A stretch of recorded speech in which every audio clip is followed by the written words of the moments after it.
the men and women who set up the trade union movement, who founded and launched the Labour Party, did so to give clear, independent representation to working class people on this island.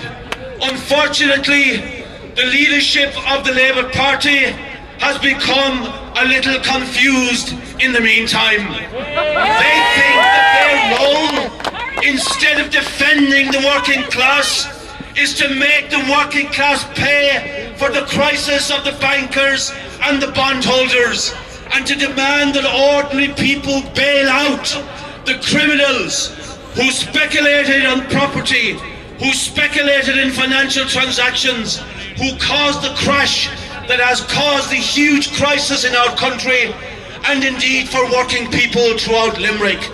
We say to the Labour leadership today, especially in view of the men and women who founded that party, you are traitors to those who founded the Labour Party.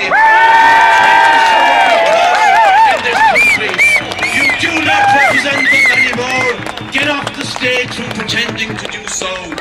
Now, dear friends, in conclusion, let me say this. Austerity, which means simply calling on ordinary people, pensioners, workers, unemployed, poor, students and young people, to pay for the crisis of the financial market system, to take the debts of those who speculated and make massive profits while the going was good. Austerity is an absolute disaster. It is draining our society of its lifeblood. It is casting 500,000 of our people onto the dole queues. It is forcing tens of thousands of our youth out of the country. I say, and I know, because I spoke last week at my 22nd public meeting of this campaign, most outside of Dublin. I have listened and spoken to, therefore, thousands upon thousands of ordinary members of this campaign, which means ordinary people and the country. And to a man and a woman, they believe that this campaign is not just a barrier against a new unjust tax that will quickly go to €1,000 and be absolutely unaffordable. It is that, but they also know and say that it is a campaign to demand an end to the disastrous austerity policy, for a change of policy that reflates and regenerates our economy and our society, puts our people back to work, and ends the disastrous bailout that is going on at the present time.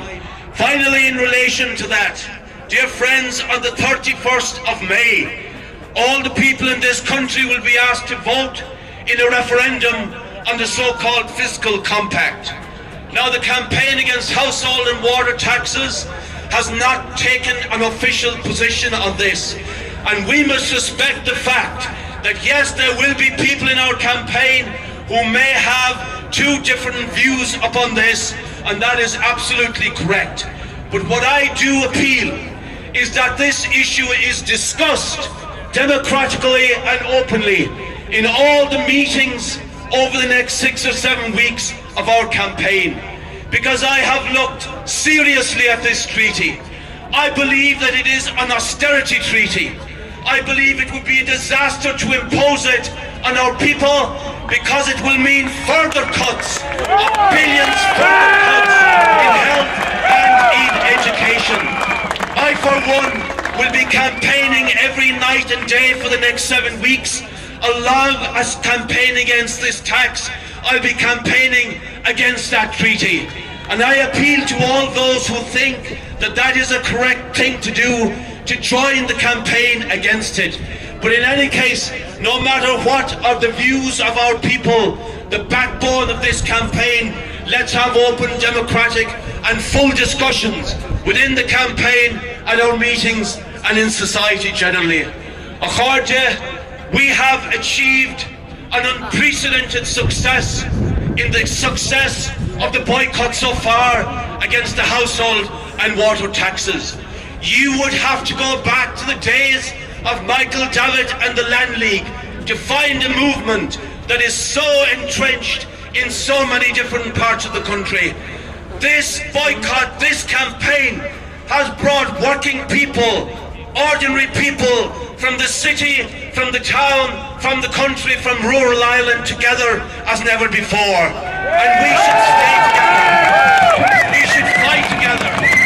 All the issues that will be aired here today, people demanding a solution to the turf cutting issue, our own issue here, other issues against the massive austerity and disastrous cuts that are affecting our hospitals, our nursing homes, etc. All those are absolutely critical to our people. If our campaign wins on this issue, then that will be a huge step up for all of those who are fighting for justice. But let us not lay down on our laurels. They will try to attack us. They will try to intimidate our people, to scare them in the next month or two. So we should go back to every area where we are, have new rounds of public meetings, new posturing, new information leaflets go out, bring thousands and tens of thousands and more into activity in the campaign, going out into the areas, spreading the word, holding the boycott firm.